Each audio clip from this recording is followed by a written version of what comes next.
Welcome to Sahara TV. My name is Declan Galvin. Today we're joined by Peter Pham, the director of the Africa Center at the Atlantic Council located in Washington, D.C. Dr. Pham is an expert on African security, terrorism, and U.S. policy toward Africa. He'll be speaking with us today about security issues in Nigeria and West Africa and the U.S.'s role in some of these issues.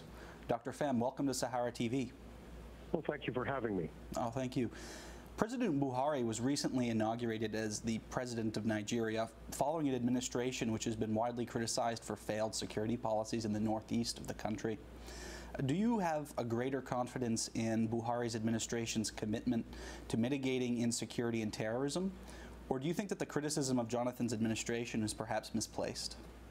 Well, I think there are certainly a good number of things that are to be criticized in the former Nigerian administration's handling of the Boko Haram challenge as it arose, metastasized, and grew to regional proportions, as well as the Nigerian military's conduct in efforts to ultimately to contain and roll back the terrorist group.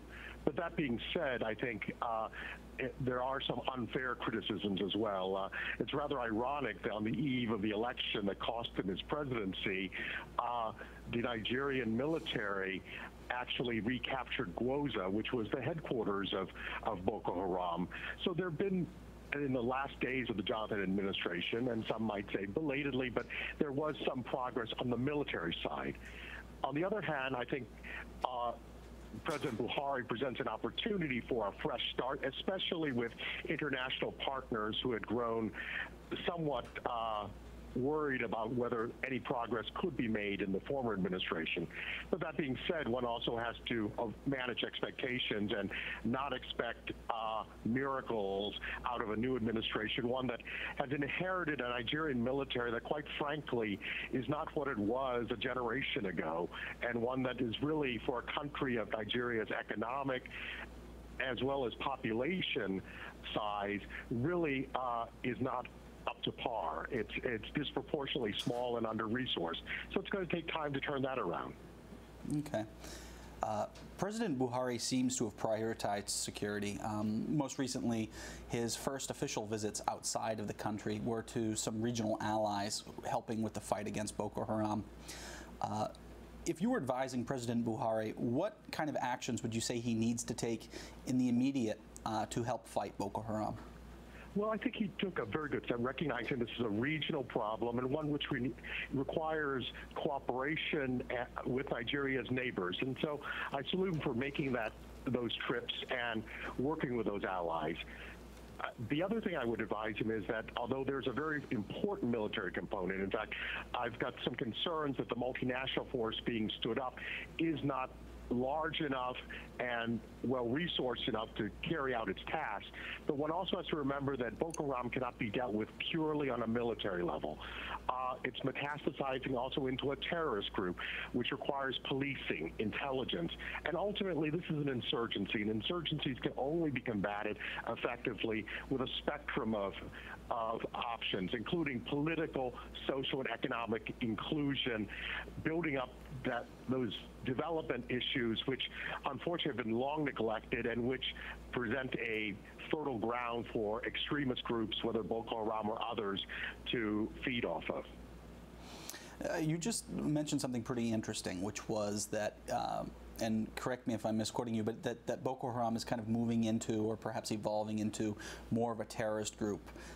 Would you be able to briefly explain what you think the evolution of Boko Haram has been, and maybe whether there's some kind of defined marker where we can say, okay, Boko Haram is certainly at this point a terrorist group? Well, I think these things are, by the way, not mutually exclusive. One can be a terrorist group and an insurgency at the same time, and using one or the other tactic depending on the opportunity of the moment. That being said, Boko Haram has evolved just over the course of the last 5-6 years, first from a relatively localized extremist group, a group of thugs, but one that did present an existential threat or a significant security threat to the region, into a terrorist group, into one with international links, into a full-blown insurgency, which just 6 months ago was occupying wide swaths of northeastern Nigeria and parts of neighboring states, until now into continuing the insurgency, but increasingly hitting terrorist tactics, not just in Nigeria, but as we've seen just in recent days in Chad, and attacks just literally in the last hours in Niger as well.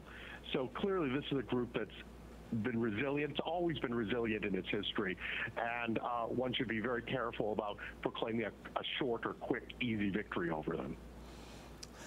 There are a number of arguments that Boko Haram grew to be such a significant power because of inadequacies within the Nigerian military, either due to a culture of corruption which stifled off much-needed military resources, or due to deliberate attempts to scale back the power of the military in Nigeria. To what extent do you agree with these arguments? Well, certainly the corruption issue is well known, and in fact acknowledged even in the last administration earlier this year by the National Security Advisor, Sambu Dasuki, openly acknowledged there was a corruption problem. But beyond the corruption problem, which has to be tackled, and President Buhari has said he would tackle it, there's been nearly 2 decades of starving Nigerian military of resources. Part of it was an understandable reaction to the military coups and dictatorships that had come before the transition back to democracy in 1999.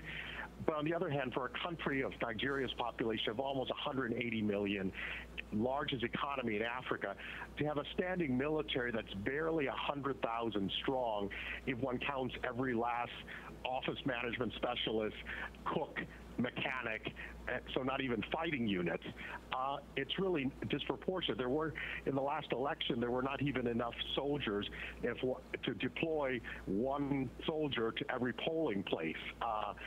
There weren't simply enough. And the military that was left, not just in terms of size, but its training focused increasingly under encouragement from the international community on peacekeeping duties. And Nigeria's made a great contribution to peacekeeping. But the skill set used in peacekeeping is entirely different from that in war fighting, much less that more narrow, specialized subset of war fighting that's counterinsurgency. A relatively great deal of attention has been paid to insecurity in Nigeria's northeast region. However, there are perhaps greater issues on the horizon in the Chad Basin and the Maghreb regions of West Africa. Could you summarize some of the U.S. policies toward these regions related to security? Well, the U.S. has tried to partner with countries in the region rather than putting direct U.S. forces on the ground. So certainly helping partners with intelligence, with training, with logistics.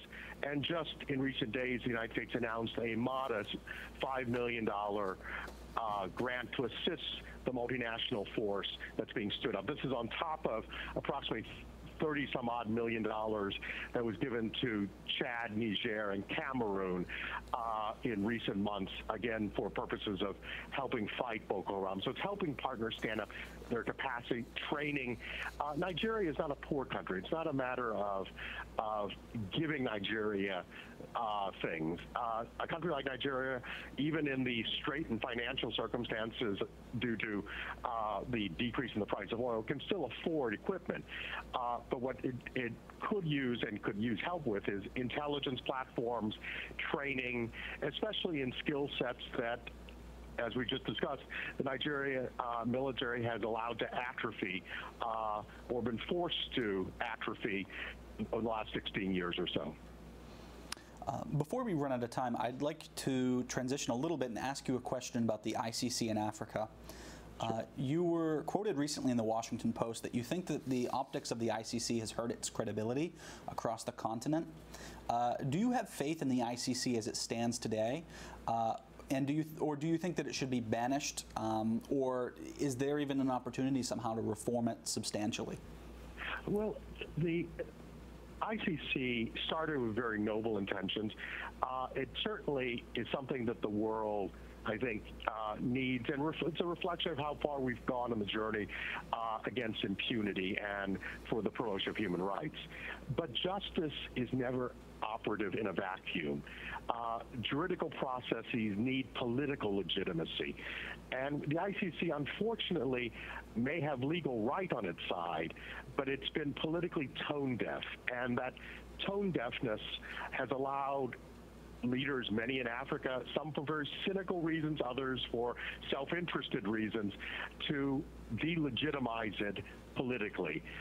The fact that all 32 people indicted by the ICC in its history are Africans, that the 9 ongoing investigations of the ICC internationally are in Africa, gives the impression, at least, I'm not saying it's the reality, but the impression that it's focused on how to get Africa. And that allows African leaders and the African Union to raise these points, and it resonates. So it's costing the ICC a great deal of legitimacy. And the fact that the ICC's prosecutor, Fatou Bensouda, served as Attorney General and Minister of Justice for the dictator in the Gambia, certainly doesn't lend credibility or much moral stature when she speaks about human rights. Thank you very much, Dr. Pham, for speaking with us today and sharing some of your thoughts. Thank you. And thank you for watching Sahara TV. Please stay tuned for all the most recent and important news events coming out of Africa.